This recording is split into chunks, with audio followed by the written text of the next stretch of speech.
Yeah, I think I'm starting late, so I probably should try and make amends by getting ourselves going. I have got a quorum, haven't I? I should check the numbers, but we've got, yes, I think we have. Thank you. That's great, which is good. Thank you for being here. And I appreciate it was a change date, so I understand it clashes. So we have a apology from Andy and one from Josh for lateness. Are there any other apologies I should be? Oh, sorry, Josh. No, sorry, you're right. Josh is a full apology and Andy for lateness. Do any other apologies? I haven't. Thank you. Terry, thank you. Second, all those in favour, please say aye. Aye. Those against, it's carried. Are there any matters of interest that have arisen from the agenda people need to raise? There being none, can we move on to the non-confidential minutes of the meeting of the 22nd of September. I went through those minutes. They, as I want to say, looked like the meeting that I was at, which was good. Everybody of the same mind. Are there any matters of correction or accuracy? Yes, Pat. I'm just in the present, in those numbers. Present Councillor Warnock's there twice, and councillors who are not members of the committee should show in attendance rather than in the list of people present. Thank you for that correction. I think that's a very good point. Anything else that people would like to raise? There being none, I'll move from the chair that we accept these as a true and correct record. Do I have a seconder, please? Thank you, Riet. All those in favour, please say aye. Aye. Those against? It's carried. If we could move to the action sheet, please. We had one item which was essentially a continuation of our discussion around insurance and particularly the relationship to the port. I think we're already saying here that this is still to happen. Yes, Riet. When I read this, it's great. We are catching up with the port and we'll have annual discussions with them and talk about what our insurance needs are. We've had quite a few little incidents in the last while. There was a boat that got submerged in the harbour, and then in the weekend we also had an oil spill. Those smaller issues, Nadine, are they all properly covered? Are we properly covered for this while we carry on having these discussions to look at the larger risk? Yes, through the chair, those are covered by private insurance, okay. Those ones, and the more recent one we are working with Maritime New Zealand as to whether or not any further action will be taken. Thank you. Yes, Terry.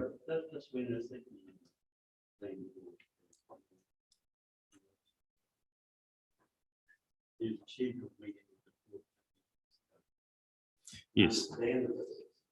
Yes, there's a date of the 2nd of November, which I had thought initially might have been the date of the meeting, in which case this should be a past action. I think, is that the point you're getting to, Terry? Yeah. Yeah, okay. One of the preliminary meetings was on just last week, and then they're having the formalised from the outcomes of that. So there has been a preliminary one meeting with them saying, hey, this is the needs that we need to have, but the resulting outcomes or any actions that we need to have from that will come back at a further date. So we've started the process. We've had one of the things, but we'll just see what comes out. So that comes back via Andrew, does it? Yes, yeah. It will come in insurance to say, yeah, what are the outcomes, what are the risks, what do we need to be mindful of? Thank you. Thanks for that, Pauline. So if we could just note that it's still a matter that's in progress, that's fine. At this point, noting, Riet, your concern around little incidences still continue, and in a sense we are still in the position of being blind. Yes, Pat. Could we expect a formal report since this is here? And yes, we do. Yes, I expect a formal reporting back. Well, at the first meeting of the year, because our meeting is quite some distance apart. Yes, yeah, I think that would be important. Could be noted then. I don't presume that's a problem, Pauline, that we could expect this to be completed by the next meeting. No, I just need to be mindful there's no private the companies and things like that, but there will be something that we can give for the impacts to council. Yes, thank you. And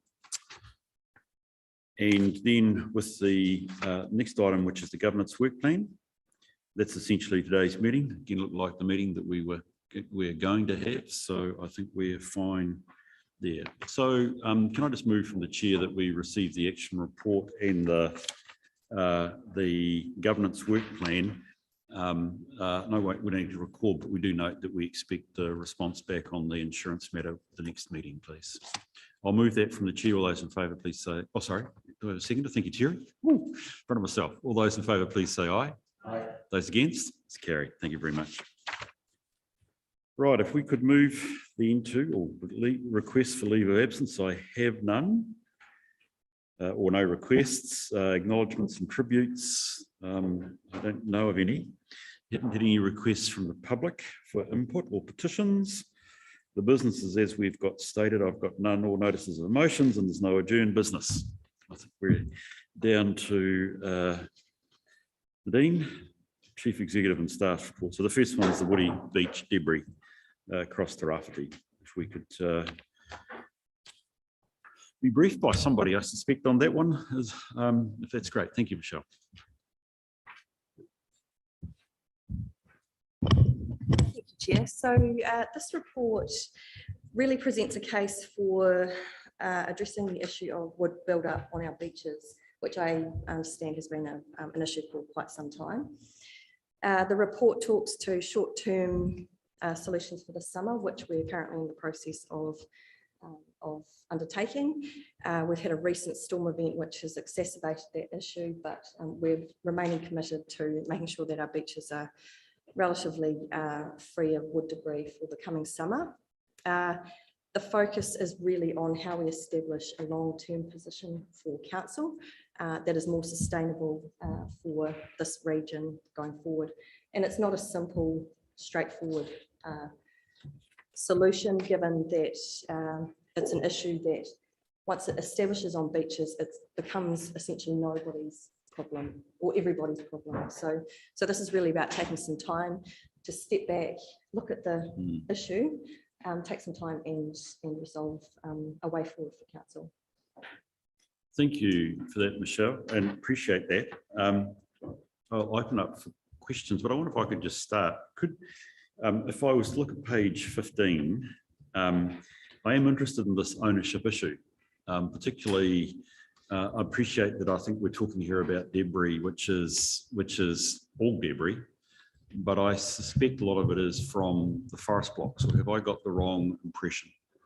In which case, I'm interested in a bit in sort of like the producer responsibility right through to the end. What you're really saying, if I've read this correctly, what's been implied by the report is that once it hits the mouth of the river, it's, as you say, everybody's problem, but most particularly ours. That's got a legal basis or a standing? I'm just interested to know. So once the wood debris hits the rivers and gets out to sea, it's really difficult to track back. So it really is at the source that the issue needs to be identified. So there are some cases where, and through our monitoring compliance team, there's resource consent conditions, and if we can identify it at the source, it can be attributed to particular land uses. But once it is mobile, it's incredibly difficult to attribute to anyone. Yeah, so that's where it becomes an issue. And what we're experiencing over time is that the material is a combination of, it may have some forestry material, but there is also willow and other material becoming mobile. So it's not necessarily just a forestry issue, for example. It is a much more complex issue to resolve. Okay, thank you. I'll open it up for members. Yes, Pat. Maybe it's helpful for the chair's knowledge that after really significant events like 2018, the forestry industry did rise to the occasion and played a very significant part in cleaning up, particularly Tolga Bay Beach. But it is, and there's a lot of much smaller debris there now, just as Ms. Fraser noted, that isn't really anybody's, but comes off twigs, small branches of poplar and willow, which people are required to plant along. And it is very untidy, but the big debris is generally managed by the companies, and hopefully it won't happen to that degree again. So they do take responsibility where it's blatantly, obviously, the forestry industry. Yes, Red. And then Larry. I, for one, are very happy that we are taking an approach where, and I agree with what you said, this is not a forestry, this is a woody debris, because after our last event, 10 days ago, 2 weeks ago, we could see that most of the debris were not cut forestry. It was stuff that came out of our rivers anyway during a flood. And it was only when I went down to the beach and were contacted by surf lifesaving groups that they were highlighting also what a big issue it is for them when the beach is filled up. Even after, it's really disappointing. We only cleaned it 2 weeks ago, but one event, one Yes, day could yeah, just bang, absolutely put you back at zero.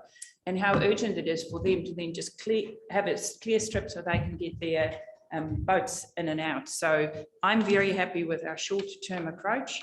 It's sad that we can clean it today and we can have another event in 10 days' time. So I harp back to point number 3 as well. It is best to address it as source, but we're not there yet. And while we get there, I'm really endorsing and I'm happy to move what is being said in this paper today. It was a good read. It's an issue that's been highlighted by our community so many times. We have the most beautiful beaches, one massive event, and it is not looking pretty anymore. And it's not a place where people want to go and play with their kids or have fun on the beach. So yes, I'm very happy. Thank you, Michelle, for a thorough paper. Thank you, Murray, also for the report that you added in the back. And I agree that there's some stuff we can do immediately, some stuff that we work on to hopefully get to a point where we are clear on how we address it and also where responsibility lies. Thank you. Thank you, Pat. Appreciate that. Larry? Yeah, I approve of what we're trying to achieve here. But knowing all the beaches, we've got so many beaches that some are more accessible than others right up the coast, and some are used for different reasons, fishing, surfing, recreation, whatever, but they are all really important to the local communities. And when there is an event, some areas might have woody debris that is popular and everything like that, and other areas will have slash because there's been recent haulage events in those areas. So we're talking. This is actually quite a big beast that we're talking about here. It's not something small, and it's something that probably needs to be annually budgeted for as well, because even before forestry, these events used to happen all the time anyway. So and nature does its own part in some places of fixing it up. But the other issue too is that we don't usually worry about it too much in winter because the frequency of people accessing the beaches and everything like that is way less in winter than what it is in summer. So my question is there going to be a winter program which is not quite as intense as a summer program, which could be way more intense because of the high influx of people that are using the beaches? So that's my question. Through you, Chair. So that's all aspects that will be addressed in that long-term position. So it will give clarity to where our focus lies and whether we should be doing some sort of work in the winter, whether we should be doing or just focusing it on the summer. But all of that background research will help to inform those decisions that or that position that we get to. Yeah, so the other question is, so we need to have a starting point of, like drone footage of all our beaches on our coast of what it is at a certain date, and then, reviewed or checked regularly after an event, or it's particularly after big events, isn't it? So, like I said, it's not just a small program we're talking about here. This is a region-wide issue and needs to have a region-wide focus. Absolutely, and there is some really good contextual work that the likes of Murray has been undertaking. We've got some good base information, but that will be all part of understanding where we're at and where we want to get to. Important at the moment, we treat this as unbudgeted expenditure. Yeah. It is correct. Yeah. Terry. Yeah, thank you. I'd just be interested in dollar terms. What does one cleanup of that Waikanae Midway area cost? So in previous years, it has cost in the order of $50,000 to $60,000 for one cleanup, but the costs are going up and they're going up quickly. One of the key reasons for costs going up as well is the method for disposal. So where we might have got away with burn-offs or something previously, that's no longer in the direction that we want to go. So mulching is much more expensive and has haulage fees and things like that that come into play. So it's not insignificant each year. Cool. I noticed Waikanai Surf Club have created about a 60-metre wide gap. I think they've had their team down there and just shifted it so they can access their boats and things. So yeah, no, thank you for that. Yes, indeed. And I think Michelle corrected me if I'm wrong, so it's almost double now in terms of what the new costs are to remove on one section of the beach. So if you think about, we've got Waikanai, Midway, out in Tolaga Bay, potentially further up the coast, depending on how far the problem is. And so the sums can get quite large. You then have to weigh that up against the cost of the impact on tourism when we do open up, and our beaches. And, you know, it's a region that prides itself on its pristine beaches, and at the moment it's not that pristine. So I think there's so this is the risk for council in terms of letting it be as it is or continuously paying when it's unbudgeted. So that's why we needed a long-term approach for this. Thank you. Les, Larry? Yeah, beach ecosystems are really intricate and really kind of important to their own little environments, because I take note, I live at Cuddy Beach, and we love wood on the beach. In fact, the wood on the beach at the eastern end is protecting the ecosystem down there and the erosion. If that wood wasn't there, the erosion would have been astronomical over the last 10 years. So we've got to bear this in mind. Some beaches actually need the wood for the protecting of the environment, and a pristine beach is not just a beach that's pure sand and no wood. We're not the Gold Coast, so we're the East Coast, and we're we love beach wood in a lot of areas because it actually serves a purpose.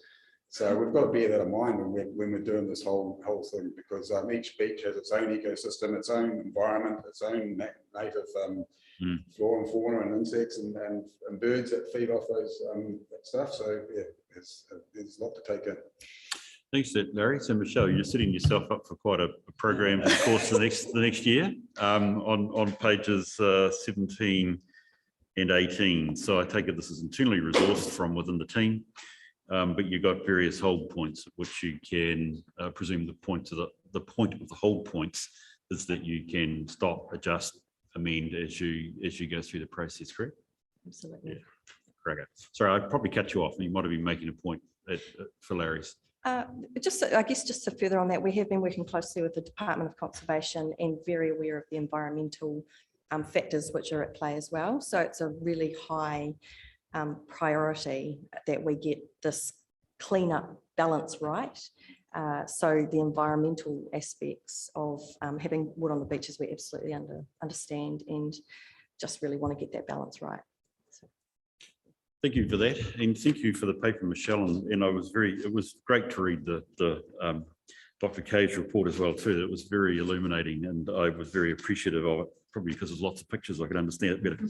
I have a motion from Riet and seconded by Pat. Is there any discussion on that motion? So I'll put the motion up.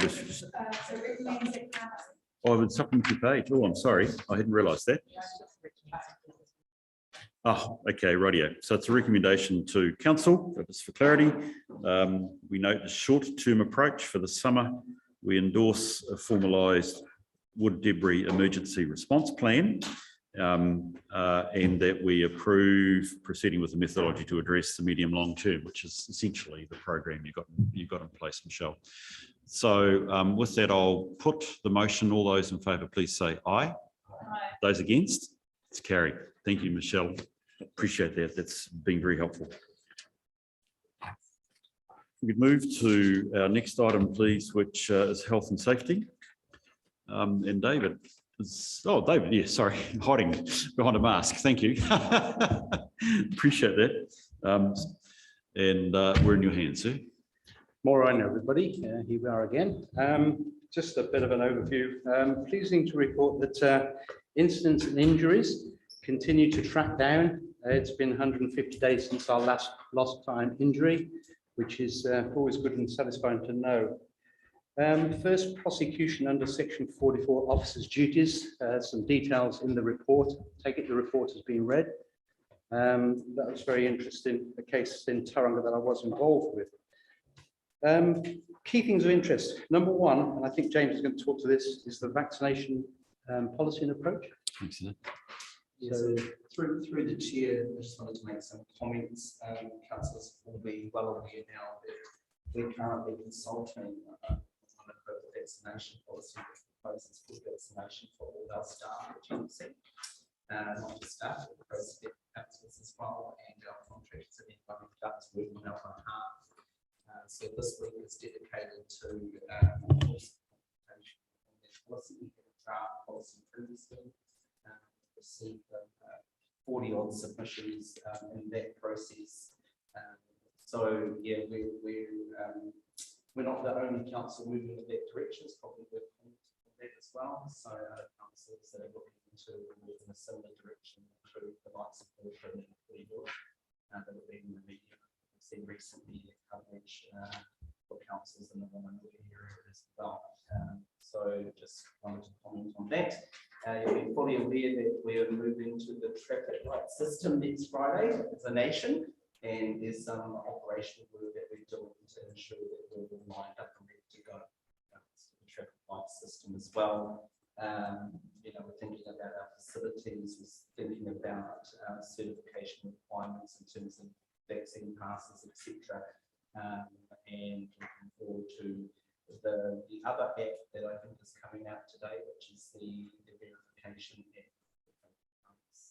app. Able to take some questions. Right, I'll go Red first and then Larry. I've got a few questions, James. My first question is, have there been guidelines from local government New Zealand in regards to the direction we're taking with possibly mandating the COVID vaccine for our staff and contractors and councillors? That's my first question, and then I'll move to traffic light system. Sure. Nadine made some comments here. I'm not aware of any guidance that's particularly targeted at councils from like Belgium, New Zealand, whether it's encouraging equally, there's some guidelines around how councils might approach the traffic lights, say across the facilities. Our advice and guidance has been watching this practice. Government, there's those things and we've got counterparts across the network that are doing the same open. So there has been some reach out through the environment, and our health and safety support councils. There is no mandate required for council staff. We are impacted by some mandates, for example, education. We have had some staff that are required in the course of their duties inside the school environment. You can think of virus skills, so I hope that answers your question. It's been sporadic at best, I think, getting that description. Because you would have thought that local government New Zealand, who have 67 councils, would have done a bit more legwork on behalf of us, but it sounds like each council have done their own research and their own. Yeah, local government New Zealand came out with some guidelines in terms of governance. So local government New Zealand doesn't necessarily doesn't really until recently around Three Waters get involved in the operations of council. That's where Taituara, as our network of senior managers contribute. What they did do was they came out with that information around mandatory, was it the legal advice mandatory vaccinations for elected members, which you can't do unless by choice or resolution of the council. But there are other mechanisms whereby if it's a health and safety risk or is deemed so by the organisation, that would mean you would potentially move those that are unvaccinated to Zoom type approaches, which is what we would be proposing in our mandatory vaccination policy. And then just my last question is in regards to the traffic light system. So last week I walked the CBD and chatted to some shop owners and asked, hey, are you ready? Are you going to have to hire someone to stand at the door with scanning machine? Do you need to ask people to take their mask off so you can see how it, and when I went up the coast the weekend as well, I stopped at a couple of small shops and asked the same there. How will that affect our operations? So in this, and the reason I'm asking this, in this report, Dave, you already highlight that there are conflict that our staff are involved in. How are we going to mitigate or protect our staff that if they are the person that need to stand at the front of the library or at the front of the pool or wherever we decide where we are mandated to use the vaccine passport, how are we going to make sure our staff are safe? Yeah, very good question. It's something we've been considering. You'll be aware that even, I guess, enforcing the requirement to wear masks has proved to be difficult on occasion, and particularly in areas like the library and our public facilities. We are thinking about that operation in terms of how we might protect staff. Whether we do that for a period of time when it's all introduced, I think the first 3 to 6 months is going to be quite a difficult period for people. That may go long, I don't know. But Nadine and I have already been talking about that overnight, in fact, about types of approaches we might take in terms of supporting our staff, getting hired assistance and help with people who are appropriately skilled and trained to assist them such things. We already have training, etc. in place, but I don't think it's necessarily something we'll be considering staff front solo by themselves. So we'll probably be considering some active security presence, possibly. The world is changing. So I think the first thing that you really brought out through your points, Red, is that actually it is a fluid situation, one that is, I think, difficult for you, James, to provide certain advice. There is an element of development as we go, but I think the critical point I'm hearing also is obviously you're in the middle of a consultation process with staff. I think, am I correct? Which actually is useful in its own right. And secondly, through Nadine, your work that you're keeping in, and probably you are too, with colleagues elsewhere as to what is the development that's coming through. But it does leave a level of, is exposure the right word, where we are having to develop this ourselves by the sounds of it, rather than being able to say, here is the template, dare I say it, from the Crown or somebody else, which would be in some sense potentially an easier process. Amongst local government through a system called the listserv, we are sharing a lot of information with one another at different approaches, different risk assessments that people are putting together, etc. So yeah, this is effectively our second round of consultation on the COVID vaccination policy for staff. Concludes on Friday, and we'll need to fully consider those submissions, etc. make some calls. Yes, sorry, Nadine. Sure. And I think the other important part about, so when we got feedback from staff for the first round and then had a look at the practicalities and what staff was saying, but also just recognising in terms of our regions, a major risk for council in this region in particular is our low vaccination rate. So the leadership that's required and expected of the local authority in this region also necessitates us to move that way. Right, I've got Larry and then Terry. Once the vaccination passport comes in, it's really going to divide the community. It's because some people are going to have privileges and some aren't. And so way I'm seeing it is that people that are double vaccinated and have a vaccination passport, whether it be on their phone or a card or whatever, will be able to have access to shops to our area and here.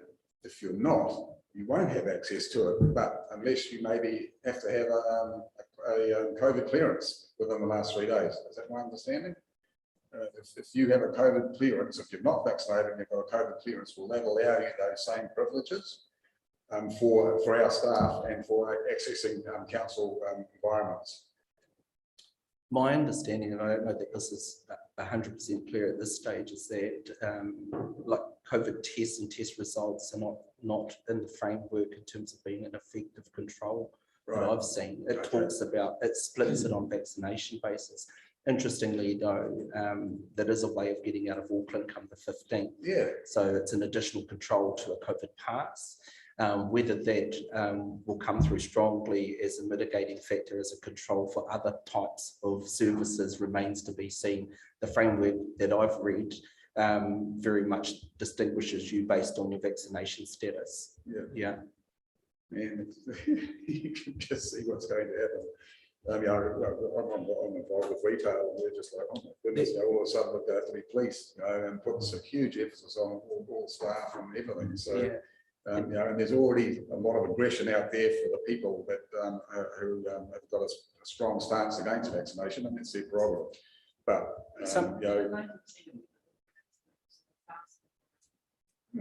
there is quite, that I understand, there is a lot of discretion in parts of the framework for people to decide whether they'll require vaccination certificates or, as you say, a testing regime. You've seen an example of that within New Zealand, right? So it's one or the other. You provide a clear test 2 days in advance if you travel, 72 hours or something like that, or you've got a COVID pass. So there's other clarity that's given in the framework as well. So some people cannot have vaccination certificate requirements like pharmacies, doctors, surgeries, and those essential services such as supermarkets, etc. But between that and other elements of the framework, there's a lot of discretion. But what is clear is that there is some distinguishing factors based on vaccination status. The Prime Minister's been clear about that as well, that vaccination status and being double vaxxed means a lot more freedom.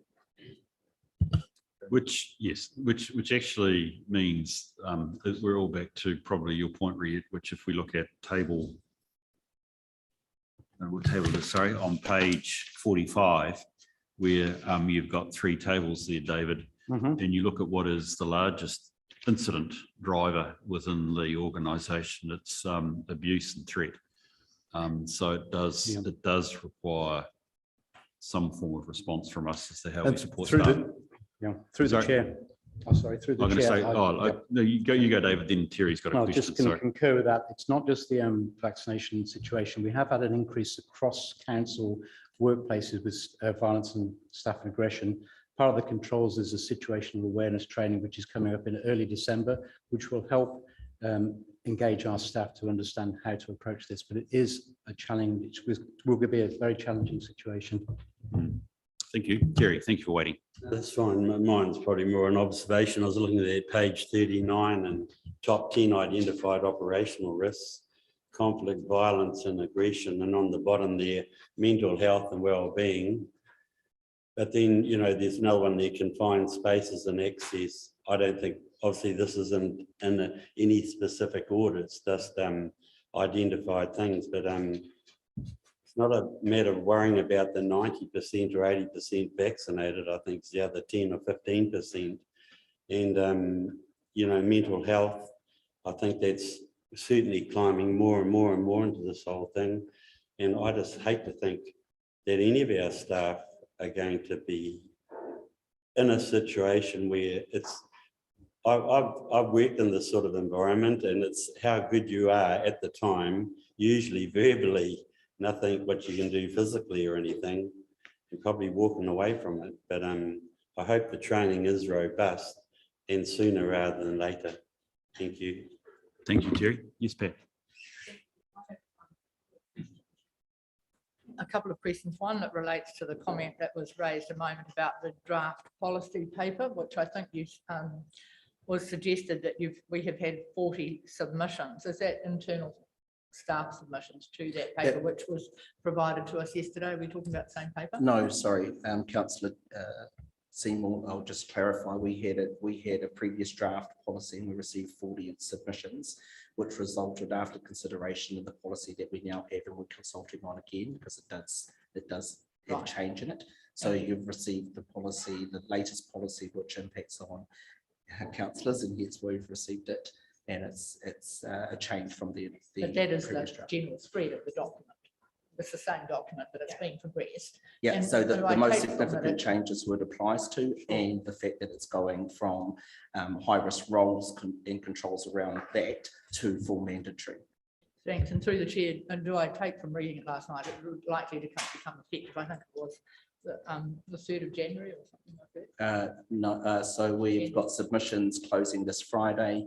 We'll need to consider those and move forward from there, but our proposed forward direction is that it will be implemented in some state or form, hopefully by the 3rd of May, requiring first vaccination by the 13th of December and second vaccination by the 10th of January. Thank you. So when is it likely to be effective? The reason I'm following this up through the chairman to the chief executive, I mean, it impacts on the community members on the district licensing committee, so I've got a particular interest in that. So when are we thinking it's going to be effective? All things being equal, effective the 3rd of December. Right, but they won't, but they won't, they have to have only had one vaccination in that time. It's correct, first vaccination by the 13th of December. Thank you. So that was my question around that. Now I have a question around the paper. Thank you very much. Well, sorry, can I just check, Pat, because I just would, James has had a fair bit here. Is there any other question around the COVID policy process or anything else that we need to say? Because I agree with you, Pat, there's the rest of the paper we'd love to go through. Any other questions on that? Thank you, James. Pat, we're in your hands. Thank you very much. I'm looking at page 45 and I'm noting, I'm really keen to know what is determined to be a near miss and who arbitrates on what a near miss actually is. And does it mean the same thing for everyone in the organisation? Because I do note that vehicle or traffic, and this is the middle of 45, provides quite a substantial number of near misses. And then if I look at the page 44, a number of near misses actually are in the livable communities department.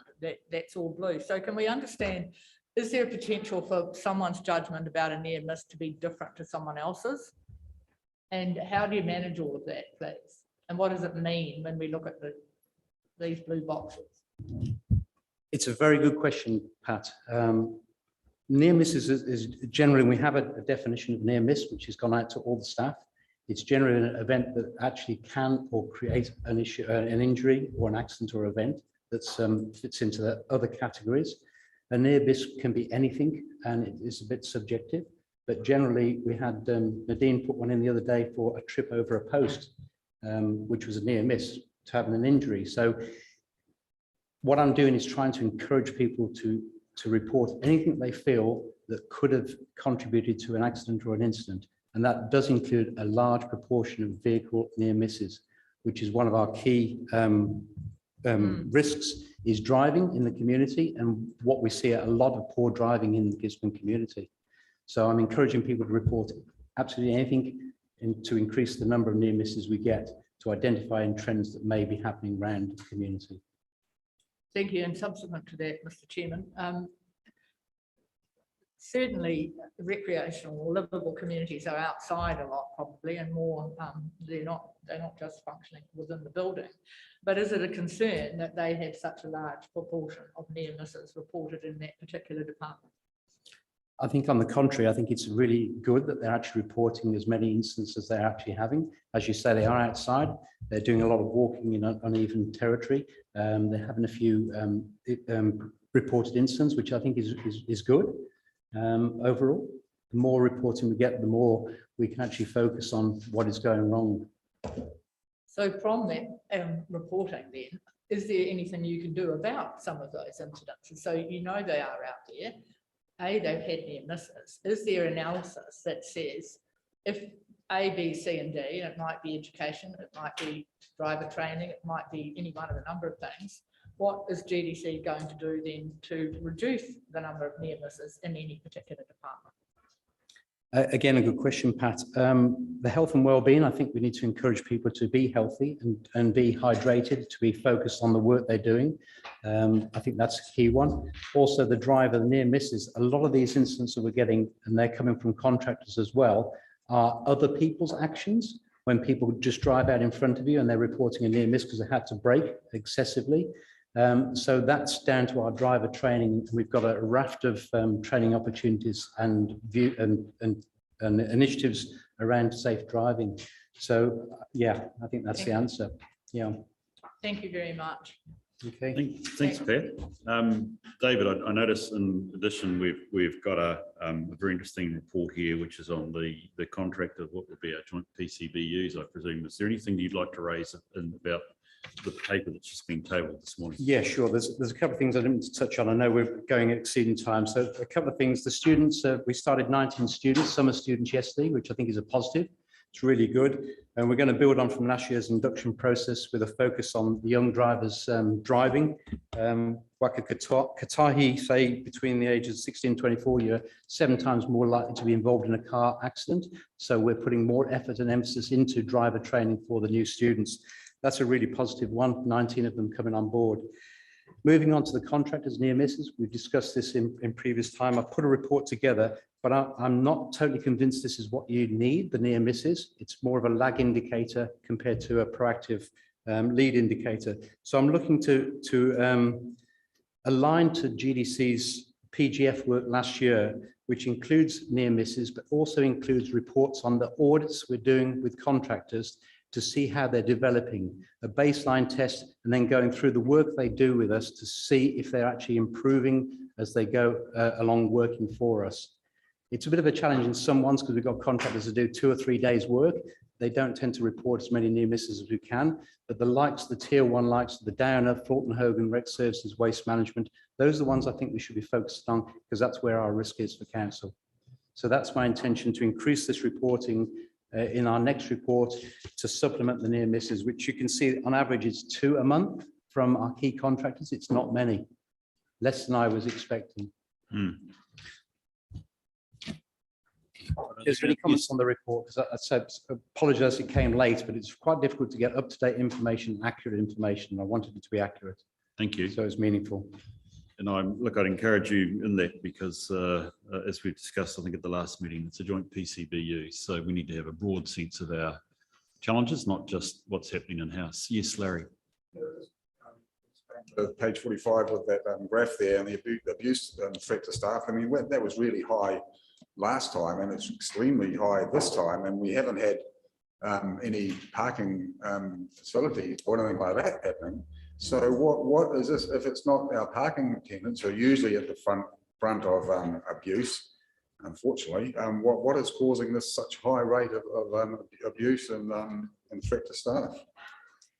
I would hate to blame COVID, but I think COVID has had an implication on that. Libraries has been inundated with a few people as well. And I think there is some issues with the mask, requesting exemption certificates, proof of wearing a mask, etc., etc. But what I'm actually seeing is other teams within the council where we've had some conflict. And it's about personal people and issues there. So that's a little bit of a concern. With no parking, as you say, we're still getting city watch, animal control, and the likes of the library and customer services, but also at the pool, we've had some issues, and other areas within council with direct one-to-one consents, for instance, there's some issues there. Yeah.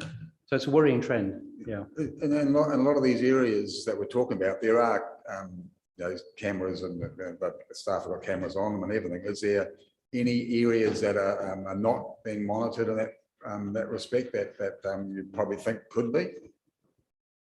For more protection, or at least some, you've got some evidence that you can use for police or more serious incidents. Yeah, it's a good question, Larry. I think we've got some really good CCTV coverage for our facilities, which helps. And obviously the body council, animal control guys, the parking enforcement and the city watch team work really well.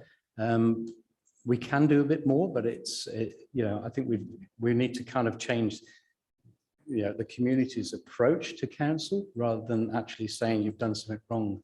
Just a comment in that regard too. So where we've got sort of that lone worker situation, they'll normally have a body camera with them, right? In other occasions, we have staff working in isolation solo. So there'll be, the library is a good example. They don't all wear cameras. There's good CCTV footage in the library, but in addition to that, there's a group of staff who are trained to assist one another. And we've got other protocols in place should things get out of hand, police, etc. Thanks for the question, Larry. Could I perhaps conclude with a couple of questions, please, David? You can see page 45 has been big on our read, perhaps we all like graphs, I don't know. I just happened to notice with some concern the third largest is criminal activity.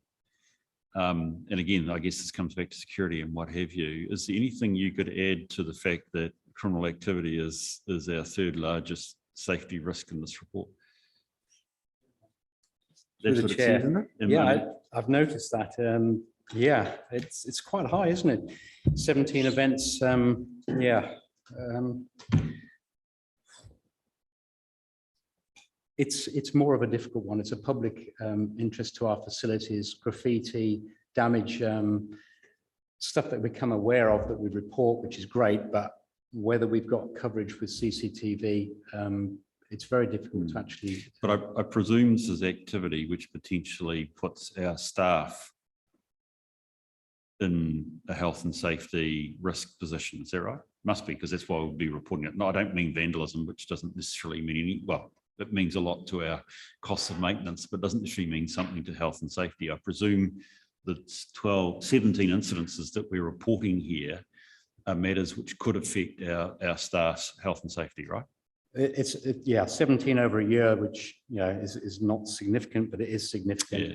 That it does include a variety of things. We've had tools stolen from the back of vehicles, at night. So there are lots of issues that potentially could create issues for the staff, but most of them are graffiti and damage to facilities around council.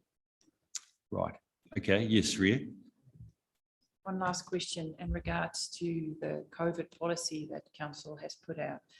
It also includes contractors, and I was just wondering if in this time when we have had some consultation with our staff, and I've passed that on to the councillors as well, are contractors generally aware that something like that is coming up, or is it general? I'm just asking because I have no idea what type of communication we need to have with contractors as well. I'm sure they're well aware because I know of some of our retirement villages that communicated that well early on. So I was just wondering if we've had any communications with contractors that would be affected by this. Through the chair, we've done a lot of preparation work for this before our vaccination policy. We have regular meetings with our contractors. Had one the other day with waste management, who have mandatory vaccinated the whole staff, so that we know waste management, for instance, will be completely vaccinated, as are rec services, as are Fulton Hogan for works when they're working with council. So yes, we're well down that route of making sure contractors are vaccinated. An interesting anecdote was the fact that this situational awareness training, we have 2 people flying up from Wellington, and the first thing they said was, we'll be arriving on this, we're both fully vaccinated, here's proof of our vaccination status. So the ball is rolling. Right, I've got Larry and then Pat. Just I think for information's sake, it would be good to have a graph that is also from meeting to meeting on our incidents. We've got a rolling 12 months, but if there's something that happens in between, we can identify it straight away, and from over the 6-week period. So it would be really good if we had a 6-week period graph, and then you look at the rolling 12-month one. I think that would give us some really good insight and be able to pick up on any issues, quite fast. Yep. Yeah. Cool. Everything. Thanks, Larry. Take that. Yep. Pat. I just want to go back to, again, the paper on our policy, because I just re-looked at what I read last night, and on page 7 of 7 in the document, as it was set, not in our agenda, but in the document the mayor sent to us, it actually says, as far as contractors and others coming into the building, and I'm referring again to the district licensing committee where independent locals are on that committee, that it becomes effective on the 3rd of January 2022. So, and it makes me think about yesterday, and when people come here to give evidence at a bylaw hearing, what are we going to say to members of the public who have every right to be heard in relation to whatever the issue might be around bylaws, and that is going to need to be publicly disseminated, just as the mayor suggested around contractors. And we need to find a way that doesn't limit the public's participation in bylaws and in the hearings that we might have. So that's not for now, but I think for those people, it isn't going to be effective till 3 January, which is what we're talking about in that paper. But we still need to think about how we bring that information to the public. And it's for anybody that chooses to come in here to give a submission, which we have time and time again at a had our 9 o'clock start to council meetings. So there are quite broad implications for the public.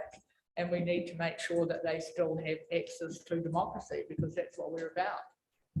So the from the 3rd of January, it's requiring proof of your COVID-19 vaccination. So it's not when you should have your first. No.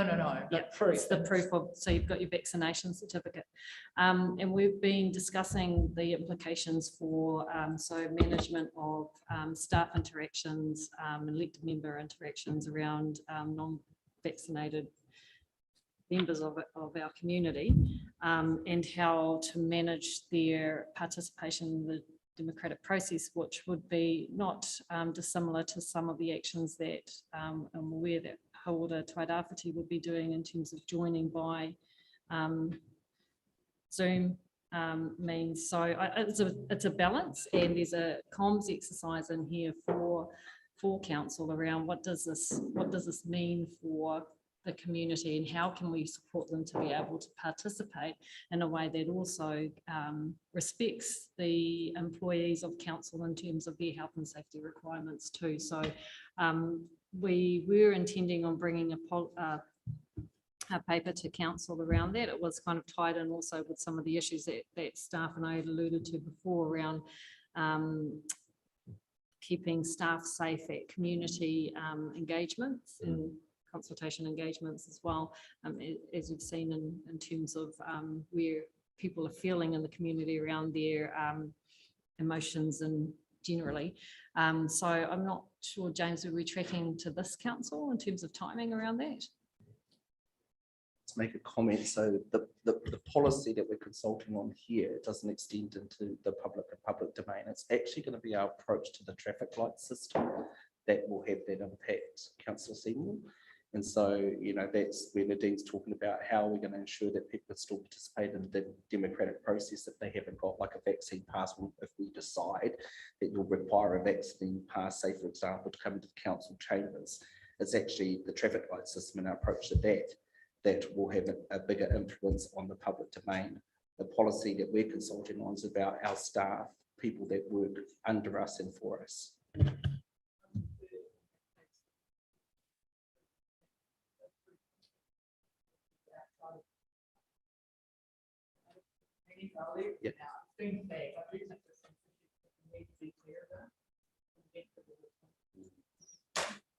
Yeah. I just wanted to share something, because yesterday when I read this and I read our policy again, and it felt overwhelming. I'm trying to memorize what is the traffic, what works where and when we are read and how many people can go where and what can we do. Once I thought 90% of our population, and that includes us, already 85% of the population in Gisborne has had their first jab. So there's the assumption that soon we will also be at that 90%, meaning the vast majority of people will be just living life as normal. So we do need to also put it into perspective that it might be the odd person. We need to be prepared for that. But the vast majority of people will go about life as normal, because they have chosen to be vaccinated. So that made me feel a bit more calm when I realized that we're not going into war. There is a lot of people that are part of just normal operating, but we just need to be prepared for the odd incident every now and then. So that made me a bit more calm. Right, thank you for that. And David, thank you for your paper. Actually, to be honest, I got more questions, but I sense we've probably had a reasonable amount of time. I wonder if I could just signal that next time we meet, I would like us to focus a bit more on the systems for health and safety. And if I could just preface that, I note on page 43, you notice process gaps or improvement opportunities. And I think, again, if we think about our broad responsibilities as officers, to be aware of systems, when I focus down those issues there of gaps and opportunities, I'm wanting to know, actually, are we doing that? I would have other questions around things like, what are we doing to support staff representatives on health and safety committee? Are they seen as champions within the council? In other words, is it not a position and one that's respected? Because that goes back to, actually, are we living and breathing health and safety? But I leave it as a comment, David, and let you know that for the sake of time, I'm very happy that we picked that one up in the course of the next meeting, because I'd be very keen that we are comfortable generally about our systems. I appreciate also, and thank you, James, that actually we needed to focus a fair bit here on COVID, including even a paper we haven't got in front of us. So I appreciate that. That made a lot of sense, knowing that it's significant for us. Thank you, Pat. Do I have a seconder? Thank you, Larry. So it's simply that we note the contents of the report with my thanks, David. All those in favour, please say aye. Those against? It's carried.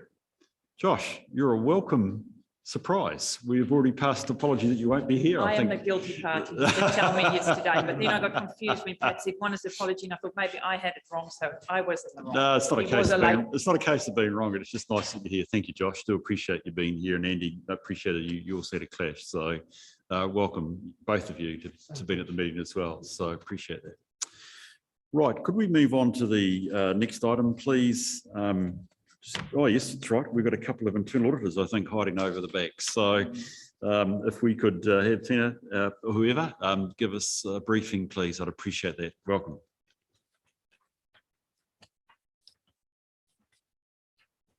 Morena koutou. Thank you through the chair.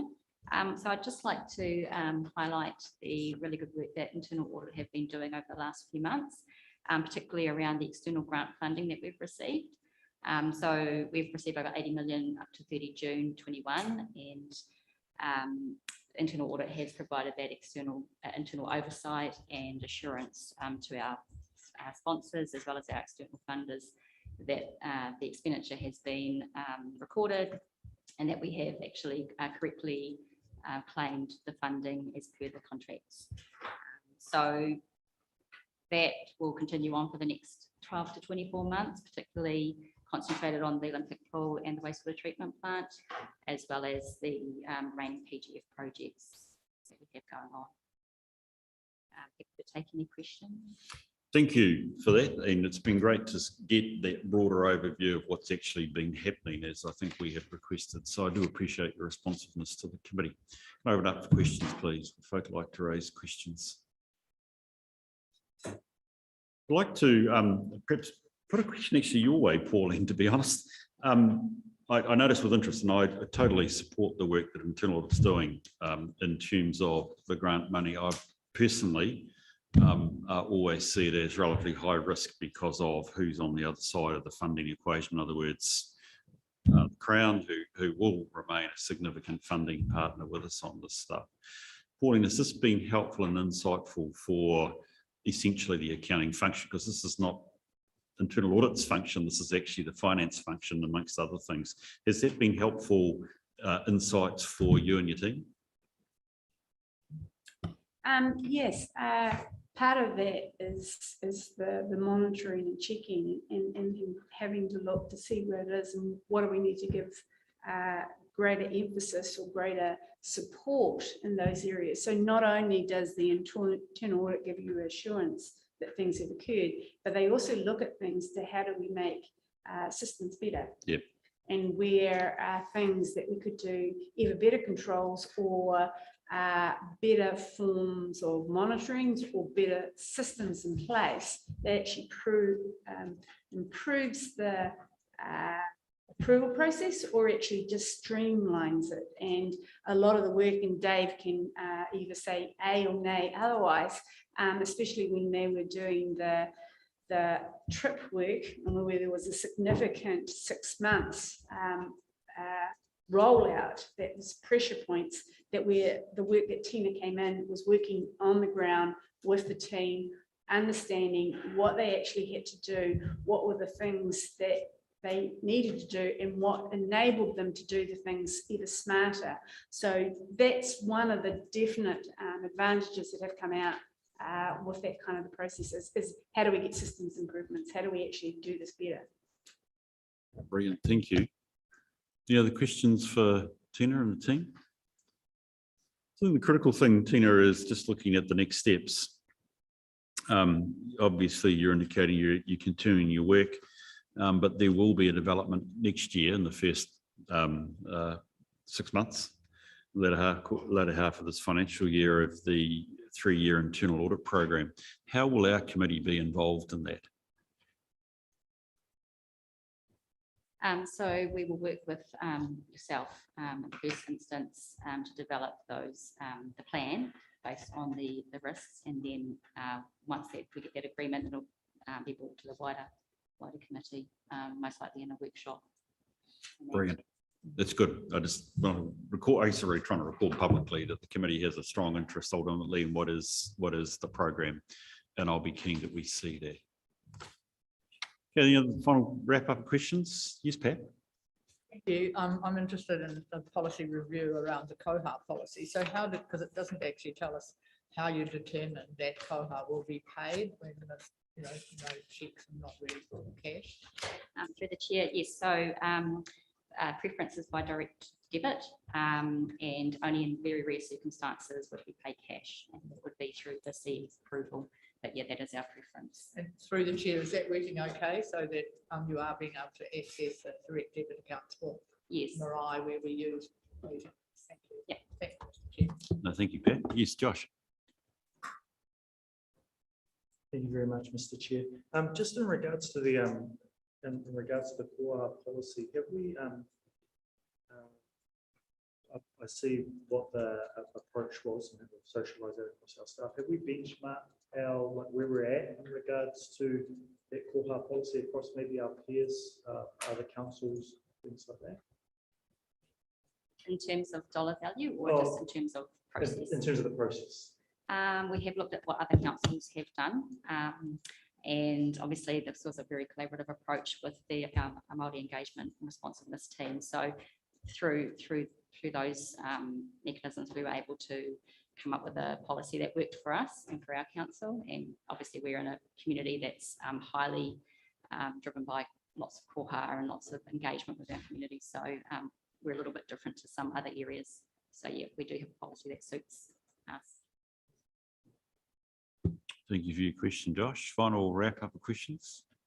Okay, we can move to the motion, please, which is that we note the contents of the report. Do I have a mover and a seconder, please? Thank you, Terry. Do I have a seconder? Thank you, Pat. I'll put the motion that we note the report. All those in favour, please say aye. Those against? It's carried. Thanks, Tina. Appreciate that for the good work you and your team do. Appreciate it. Right. Just checking where I'm up into my. Yes, we're going well. So if we could move now, please, to the item 11.3, which is the strategic risk management. G'day, Steve. Welcome. Good to see you, buddy. Thank you. Kia ora koutou. Thank you, through the chair. Points to note with this report. So in terms of continuity to the September report, we have the updated risk assessments for health and safety and civil defence remaining at moderate. So their residual risk levels remain the same at moderate. In saying that, the risk of bow tie for civil defence has been updated since the September report and is provided at attachment 1. It identifies some further treatments as a result of updating the bow tie, and these are currently being worked through with the civil defence team directly. So there is a work in progress there around further treatments as a result of updating that bow tie. Also, at the last Audit and Risk Committee, we had a deep dive on people and capability, strategic risk, and there is a separate report going to the full council with recommended actions that would bring its identified current residual risk level, excuse me, of major back within council's risk appetite of moderate or below. That explains the yellow controls ineffective in some areas in the summary table at paragraph 12 to reflect that this further action is being taken. And I think this is a good working example of how the management of risk comes to this committee for advice and support to go on to council or other appropriate committees for further decision and action.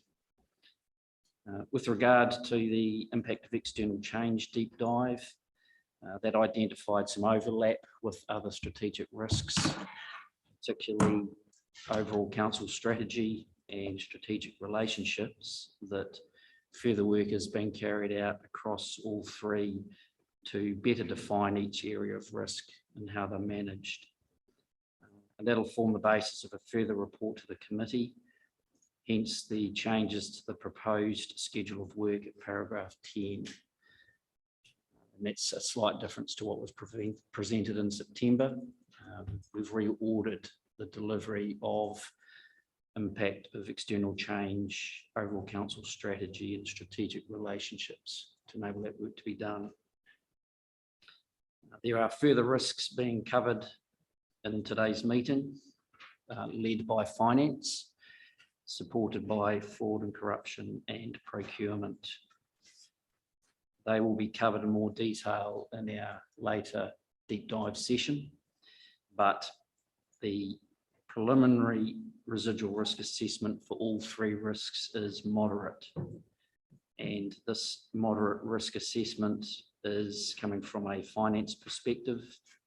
And one of the reasons that we are covering this within the deep dive part of the meeting is that this assessment requires further engagement with a wider group of council managers and departments to ensure that that risk is appropriate across the organisation.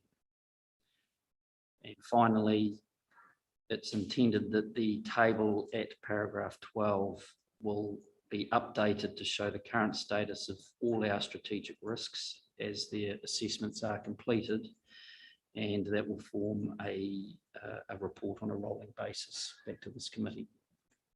Thanks, Steve. Appreciate that. A comprehensive report. Members, we got questions for Steve at this stage. There's a piece of work to do on PX, obviously, as you hinted, but it's our chance to look across all the risks. What do I could open the questions and indeed go to your paragraph 12, Steve, which you've got a table. You know, there is obviously a range there of risks to be confirmed, which, you know, we're doing methodically through our process, which is good. Having said that, any of these from the work that is being done with senior management that constitutes a current risk for us that is worrying? Can you see what I'm saying? We can't just wait till the deep dive on our part before we think if we've got a problem here or not. Are any of these presenting issues to us at the moment that we should be worried about as a committee? Yes, thank you. And through you, Chair, I think the earlier conversation regarding the COVID vaccination policy is a working example of active risk management. At this point, across the wider strategic risks, I'm reliant primarily on the senior executive team and across their regular operational management, identifying where a risk is present or emerging.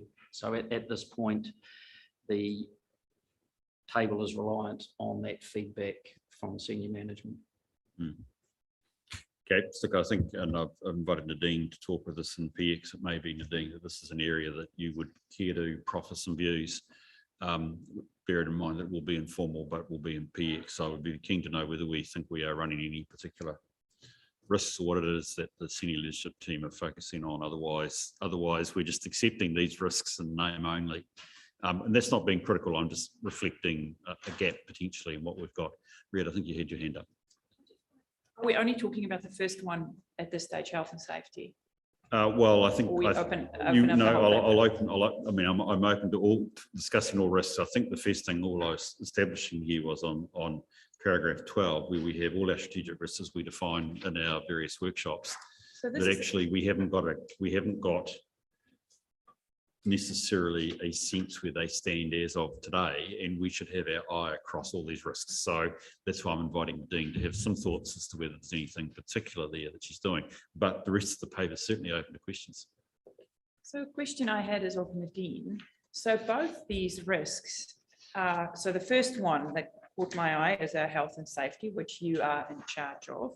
And the second one is David Wilson's risk, the civil defence one. And just harping back to COVID stuff, but because I know it's a more specific issue, but it's the risk that's going to be with us for the next while. And what I'm asking, Nadine, of both you and David, what we've spoken about earlier, and James alluded to it earlier about maybe having dedicated staff or people looking at making sure we comply with what's expected of us. The question I have of both of you is about resourcing. Have you re-looked at how health and safety is resourced? And the same with David, if we are going to live with COVID, which we are going to, there's a chance that your civil defence welfare type work might require more resource. So what I'm asking is, have you sat down and made sure these risks are sufficiently resourced, because both of them for the next couple of years are going to probably take more attention and resource from our organisations. But I just, I would like Nadine to have a good crack at that question, but I'd like to move that to PX if I could, if that's fair enough for you. So you're more than welcome to hold us to account that we answer that. I just want to reflect, you're asking a question which I presume is also going to the heart of risk 3. Which we are publicly acknowledging has got a level of concern, for which I think there'll be a paper. But I do think it would be a good question that when we get the chance to talk with Nadine and PX, that we have an update on. So thank you for that. Any other questions people would like to raise? Steve, looking at the areas that we were, I perhaps just want a little update, please, if that's possible, on not the bow ties. I understand that that's fine, but then the tables that follow.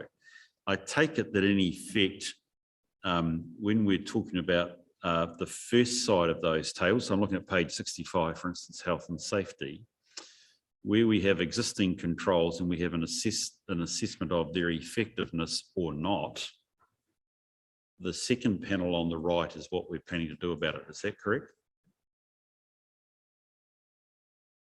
Yes, through you, Chair. So the column labelled control effectiveness, that's an operational assessment of whether or not the existing control is being effective.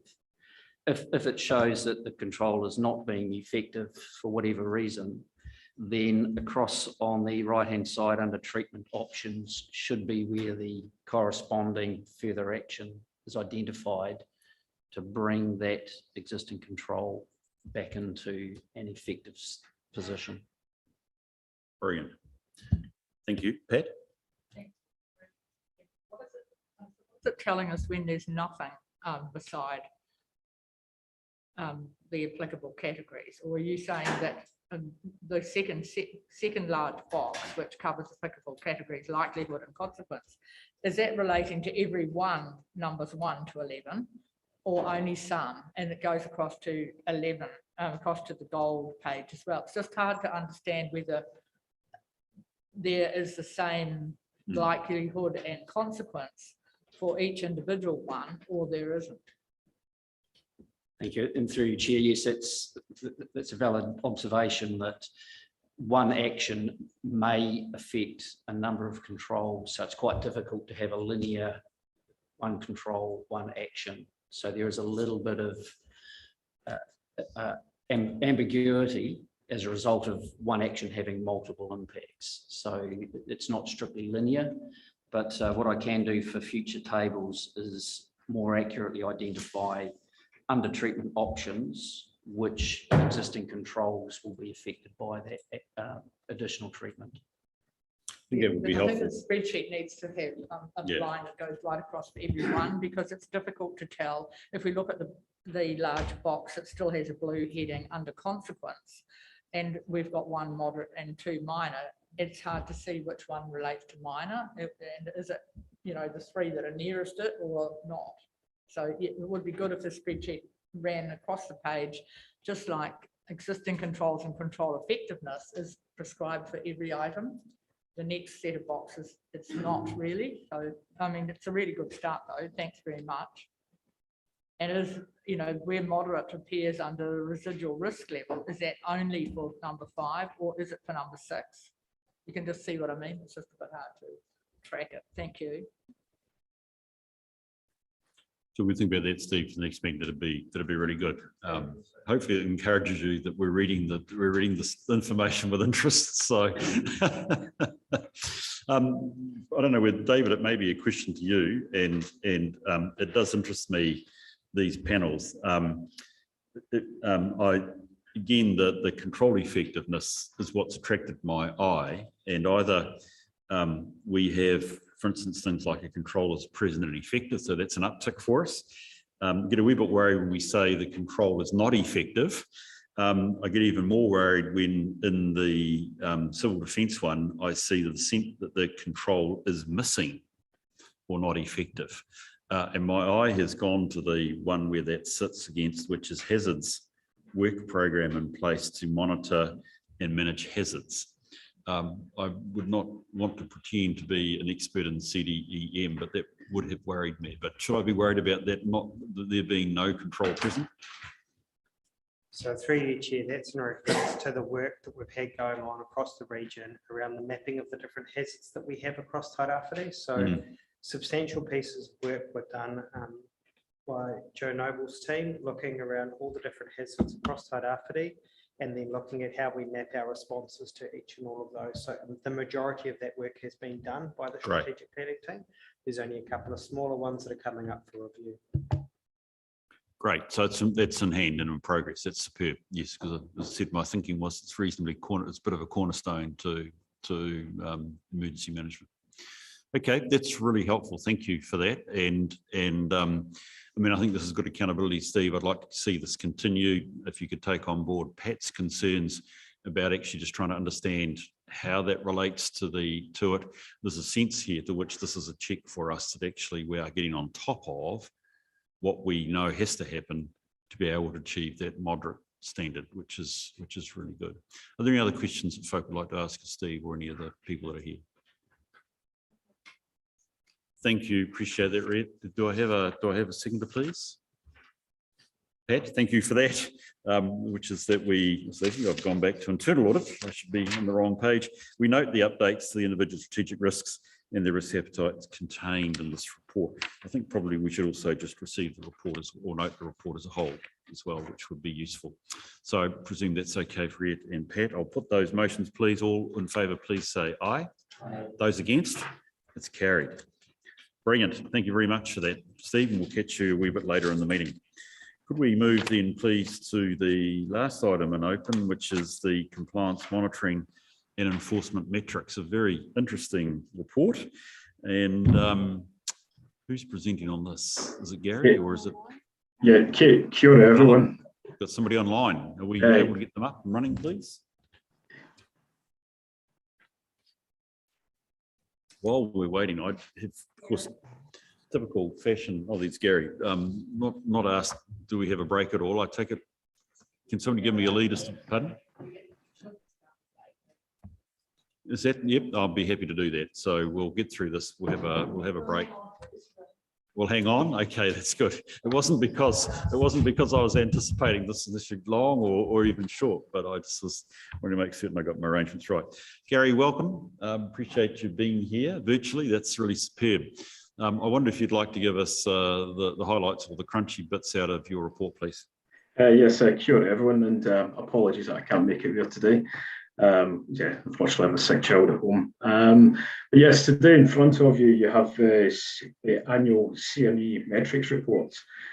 This is a report that is created by the CSIG group, which is made up of the regional and unitary councils around New Zealand that deal with the compliance, monitoring and enforcement function. The purpose of the report is to show some transparency around what we do in the compliance and enforcement function. And it's also a way to sort of show areas that we may need to improve in for future years. One thing I just wanted to mention about the report is to highlight that it only actually reflects the regional function of compliance and enforcement. So obviously with a unitary council like Gisborne, it doesn't actually take into consideration the district function. So it doesn't give a kind of full representation of the CME team here at Gisborne District Council does. But as you can see in the report, there's a general snapshot of what we've done in the past year. We've issued 40 warnings, 35 abatement notices have been issued, 3 infringement fines. Just wanted to highlight that that's RMA fines. That doesn't reflect the fines that we've issued for camping. We've also issued one enforcement order. Sorry, we've had one enforcement order application. We've concluded 5 successful prosecutions. We have 1 other prosecution still in progress. We responded to 194 environmental incidents and monitored 681 consents. Also to note with the consents monitored that reflects each consent, and some of those 681 consents required more than one monitoring visit. So in terms of general site visits, it would have been a lot more than the 681. I think a key thing which we've done this year is we've formally adopted enforcement policy, which is something which we've been wanting to do at council for some time. So that's now in play, and yeah, we've just recruited 3 new staff as well, which is a good addition to the team, which is, in terms of moving forward, it's going to be good for improving results for the upcoming years. But yeah, through the chair, I take the paper to be read, and if anybody has any questions, happy to answer. One of the times, Gary, when I love graphs and pictures, but it's one of those times when there is a lot of graph and pictures, and it's quite an interesting challenge to get through it. Members, is there questions for Gary here that you'd like to ask, please? Pat, please. Thank you very much for being online. I'm looking at page, I think it's 85.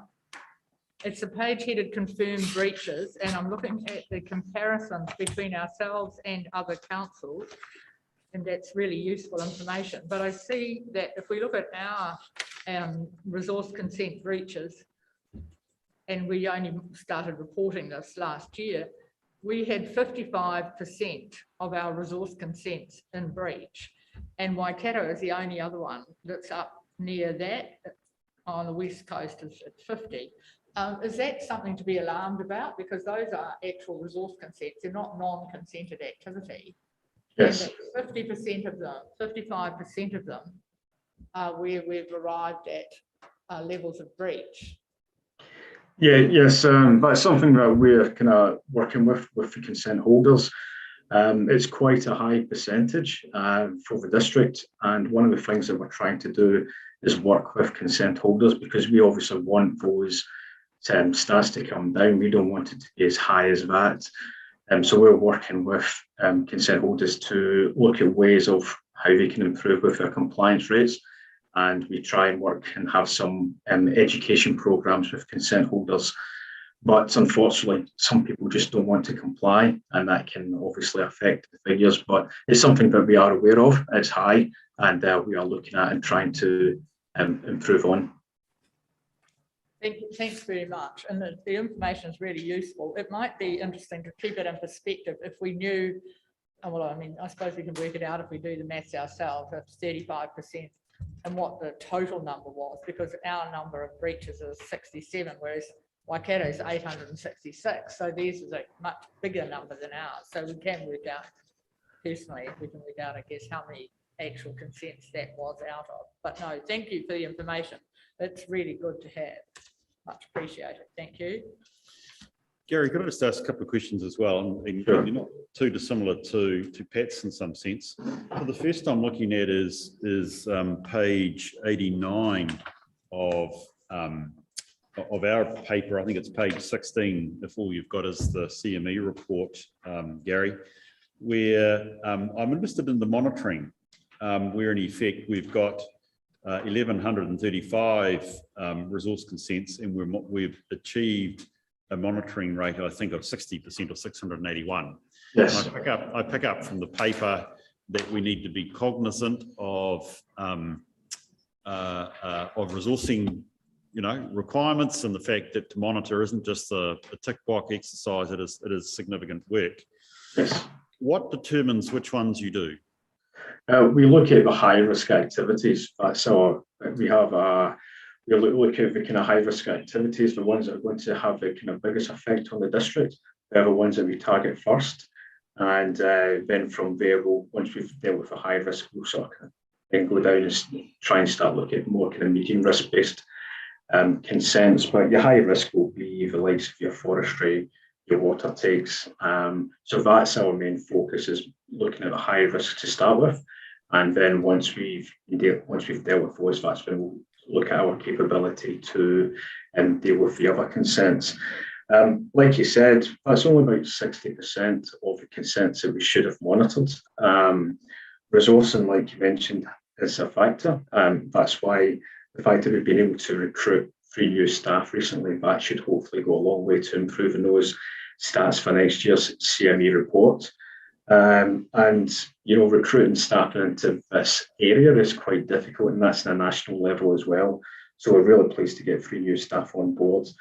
And the only other thing would be that obviously COVID did play a small part in restricting numbers of consents that we could monitor, because we had those periods when we couldn't actually go out and monitor unless it was some big environmental issues. We're aware that 60% is low, and certainly from my point of view, that's something we need to be improving on, but we think we've got the structure there to improve on that for next year. I was just wondering, Pat, also I made the assumption that Gary would focus on high risk. That also will therefore influence the rate of non-compliance or concerns, because my eye was drawn to page 91, which is page 20 of your report, Gary, of the group's report, where the serious or significant non-compliance is at 20%, which is a very high number relative to the others. It still suggests something, doesn't it, Gary? Yes. We're not putting the 20% across all consents, only those that we've looked at in effect. Yeah. So sorry, you go for it, mate. No, sorry. I was just going to say, from my own observations, is sometimes we're looking at consents or areas where they might have, there's been a history of non-compliance, or there could be an area of that's maybe not been a focus of compliance inspections in the past. And this is why when we're having a look at, we're just coming across quite a lot of non-compliance at the moment, hence the reason that the stats are showing a higher level of significant non-compliance in the Gisborne district. Again, that's areas we're doing a lot of talking to consent holders and just the general public in terms of what we would like to see them do, even for the kind of permitted activities. We're looking at permitted activity monitoring and trying to see how we can work out in a better space there to sort of try and get these figures down, so that we not come across issues at a later date and then thinking, oh, actually that's quite serious. I wish we'd been aware of that in the past. So we're just, it's areas that we are looking at. Yeah, Gary. Thank you, Gary. Nadine. Through the chair, so in August, we adopted our enforcement policy. So that does outline our focus in terms of critical areas and the process that we go into. I think what this is also saying in terms of relative resourcing levels, if you refer to page 24, that we are comparatively lower resourcing wise.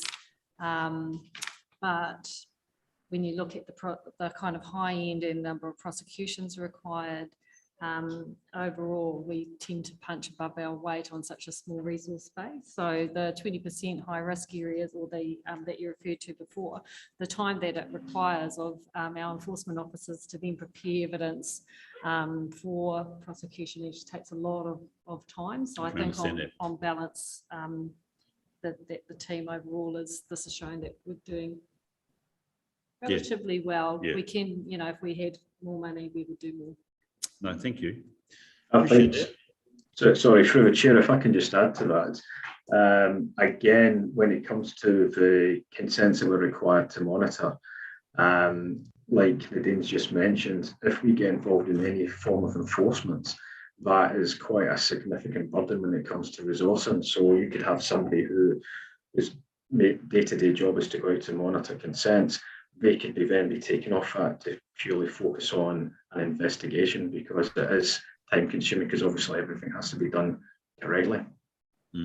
Thank you. I understand that, and look, and appreciate that advice, Nadine. I guess I take your point that the approach is high risk, but it does make you wonder what the other 40% are doing. So somewhere down the track, we will monitor that with interest. Are there other questions folk would like to have of Gary while we've got him here?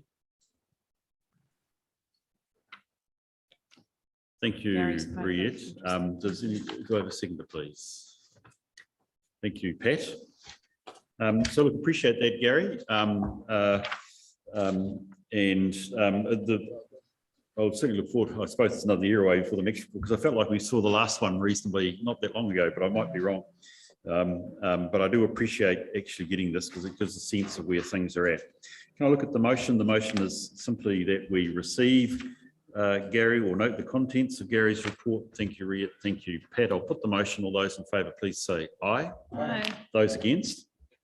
It's carried. Gary, thank you for finding the time to zoom in. Appreciate that, mate. And I wish you well the rest of the day. That's great. Thank you, everyone. If I could move to page 144 of our agenda, which is our motion to exclude the public.